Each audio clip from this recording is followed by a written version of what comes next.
વર્તમાનમાં એક સમાચાર પ્રાપ્ત થઈ રહ્યા છે કે હાર્દિક પટેલ અને અલ્પેશ કથિરિયા ઉપર જે રાજદ્રોહના કેસ હતા એ રાજદ્રોહના કેસ પરત ખેંચાઈ ગયા છે કે ભારતીય જનતા પાર્ટીમાં હોય એના બધા જ ગુના માફ, એટલે કે વોશિંગ મશીન જેવું કામ કરે છે અને જે સામે પાર્ટીએ જે લોકો આજે કહી શકાય કે જાહેર રીતના જે મુદ્દા ઉઠાવતો હોય તેની પર ગંભીર કલમો નાખવામાં આવે છે. આવું શા માટે?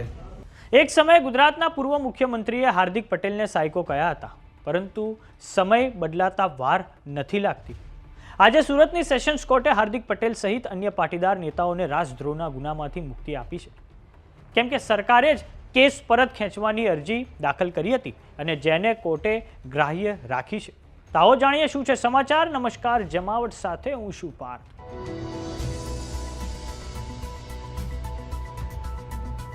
પાટીદાર અનામત આંદોલનના નેતાઓ હાર્દિક પટેલ, અલ્પેશ કથિરિયા, વિપુલ દેસાઈ અને ચિરાગ દેસાઈને રાજદ્રોહના ગુનામાંથી મુક્તિ મળી ચૂકી છે.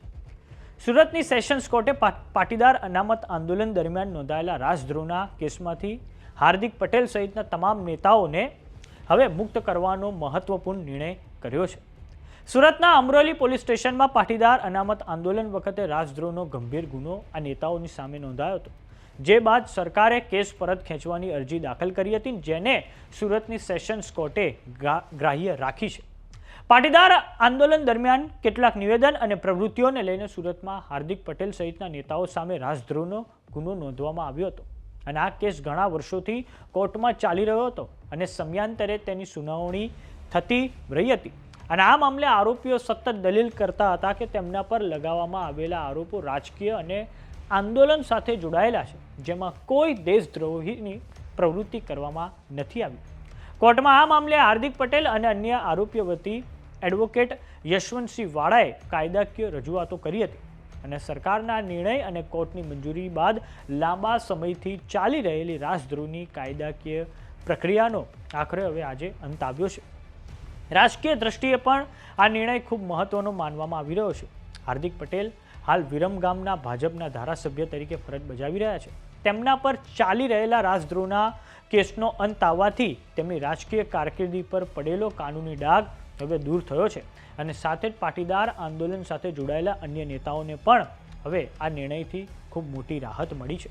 તો હવે આ મામલે યુવરાજસિંહ જાડેજાની પ્રતિક્રિયા સામે આવી છે, જેમાં તેમણે કહ્યું છે કે કાયદો અને વ્યવસ્થા બધા માટે એક સરખા હોવા જોઈએ. જો તમે ભારતીય જનતા પાર્ટીમાં જાઓ છો તો તમારા બધા જ કેસ માફ થઈ જાય છે. આવો સાંભળી યુવરાજસિંહ જાડેજાએ આ સમગ્ર મામલે શું પ્રતિક્રિયા આપી છે. વર્તમાનમાં એક સમાચાર પ્રાપ્ત થઈ રહ્યા છે કે હાર્દિક પટેલ અને અલ્પેશ કથિરિયા ઉપર જે રાજદ્રોહના કેસ હતા એ રાજદ્રોહના કેસ પરત ખેંચાઈ ગયા છે. સૌપ્રથમ તો અલ્પેશ કથિરિયા અને હાર્દિક પટેલને ખૂબ ખૂબ શુભકામનાઓ. જે રીતે હાર્દિક પટેલના કેસ પાછા ખેંચાણા છે, શું એ રીતે ચેતરભાઈ વસાવાના કેસ પાછા ખેંચાશે? રાજુભાઈ કરપડાના કેસ પાછા ખેંચાશે? અમે પણ જાહેર જીવનની અંદર આંદોલન કર્યું હતું, અમારી પર પણ 307 જેવી ગંભીર કલમો દાખલ કરવામાં આવી, તો શું અમારા કેસ પાછા ખેંચાશે? કે પછી કેસ પાછા ખેંચવા માટે એ ભારતીય જનતા પાર્ટીનો જે પટ્ટો છે એ ગળામાં પહેરવો ફરજિયાત છે? આ પ્રશ્ન એટલા માટે થઈ રહ્યો છે કારણ કે વર્તમાનમાં જોવા જઈએ તો ઘણા બધા એવા કેસ છે કે જે સામે પક્ષે જ્યારે જે પણ લોકો લડતા હોય છે, એ પછી પદ્માવત મૂવીના કેસ હોય કે પછી કહી શકાય કે બીજા અન્ય જે સામાજિક આંદોલનના કેસ હોય કે પછી જાહેર જીવનમાં થતા આંદોલનના કેસ હોય, જો એ પરત નથી ખેંચાતા તો આ કેસ કઈ રીતે પરત ખેંચાણો? જો આ કેસ પરત ખેંચાતો હોય તો બીજા અન્ય કેસ પણ ખેંચાવા જોઈએ. 307 જેવી ગંભીર કલમોનો ઉપયોગ ચેતરભાઈ વસાવા માટે, રાજુભાઈ કરપડા માટે, અમારા માટે, બીજા અન્ય જે લોકો છે એના માટે પણ આવી કલમોનો ગંભીર કલમોનો ઉપયોગ થયો છે. શું બધાના કેસ પાછા ખેંચાશે ખરી? અને જે રીતે આપણા કહી શકાય કે કાયદાનું શાસન ચાલે છે, તો શું કાયદો બધા માટે સમાન છે કે પછી ન્યાય નીતિ સૌ ગરીબને મોટાને સૌ માફ એના જેવું છે કે ભારતીય જનતા પાર્ટીમાં હોય એના બધા જ ગુના માફ, એટલે કે વોશિંગ મશીન જેવું કામ કરે છે અને જે સામે પાર્ટીએ જે લોકો આજે કહી શકાય કે જાહેર રીતના જે મુદ્દા ઉઠાવતો હોય તેની પર ગંભીર કલમો નાખવામાં આવે છે. આવું શા માટે?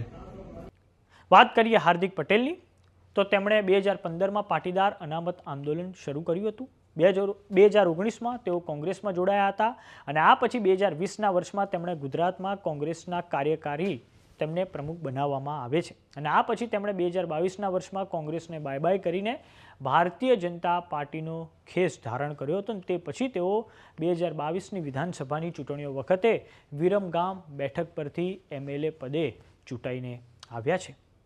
તો આ બાબતે આપનું શું માનવું છે અમને કોમેન્ટ બોક્સમાં લખીને જરૂર જણાવો. જો તમે અમને યુટ્યુબ પર જોઈ રહ્યા તો સબસ્ક્રાઇબ કરો. જો તમે અમને ઇન્સ્ટાગ્રામ અને ફેસબુક પર જોઈ રહ્યા તો ફોલો કરો. સાથે જ અમારી વોટ્સએપ ચેનલ આવી ગઈ છે, જોઈન કરવાનું ના ભૂલતા. નમસ્કાર.